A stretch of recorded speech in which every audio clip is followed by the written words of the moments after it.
Magandang araw kabayan. I'm Chris Cervantes and I will guide you. Mahigit na sa 1.6 milyong seafarers ang meron ng buong mundo sa ngayon. 380,000 neto ay mga kabaro nating mga marino. Yes, mas bumaba na ngayon ang bilang ng mga Pilipinong marino dahil mas di hamak na mas mahal na tayo kumpara sa ibang bansang nagsusupply ng mga marino tulad ng Indonesia.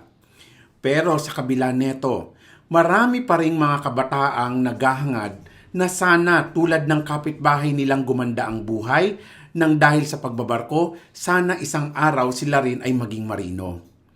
Maraming nangarap na makapagbarko, pero sigurado ako, walang ni isa sa kanila ang nagsabi na sana habang buhay ako magbarko. Gusto nating magbarko pero sigurado ako, gusto din nating tumigil ng mas mabilis sa pagkakataon. Pero ang masakit na katotohanan, karamihan sa mga nagbarko naipit na sa kanilang pangarap. Hanggang isang araw nagulat sila, 65 years old na pala sila, pero hindi pa din handang tumigil. Taon-taon na lang ang sinasabi ng karamihan sa atin, isang sakay pa. Then, isang sakay pa. Then, isang sakay pa. Hanggang isang araw, tayo mismo ay hindi na naniniwala sa mga sinasabi natin. Ang tanong, kaya nga ba nating tumigil ng mas maaga sa pagbabarko or pag-OOFW? Of course, yes. Pero, para mangyari ito, kailangang may gawin kang kakaiba na maaaring hindi ginawa ng karamihang kasama natin sa barko na naipit sa patuloy na pagsakay. And I'm telling you, maraming paraan, creative ways that we can do na maaari nating subukan para ang inaasam nating makasama ang ating pamilya for good ay this time talagang mangyari na. Sa akin, ang nakita kong paraan ay financial planning.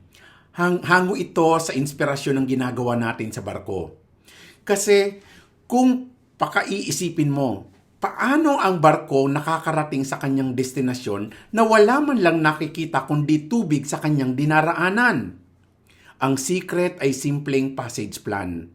From that idea, sabi ko, kung pera ang kailangan kong makuha sa barko, then pwede itong gawa ng plano.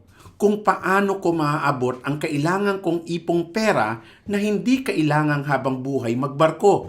At yan nga ang ginawa ko. I created a financial plan for myself and for my family.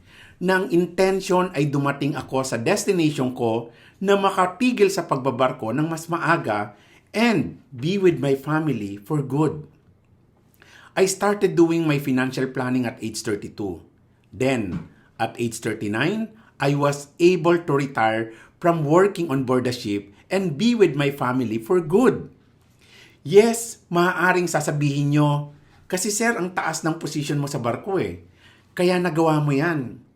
Tama naman, pero alam ko at alam nyo na maraming katulad kong umabot sa pagiging kapitan or chief engineer na until now nakikiusap pa rin ng sakay sa kanilang mga kumpanya.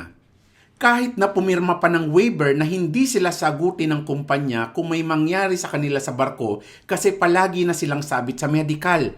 I'm telling you, financial planning has nothing to do with how big your salary is. In fact, kung maliit ang iyong kita, the more na mas kailangan mo itong pagplanuhan.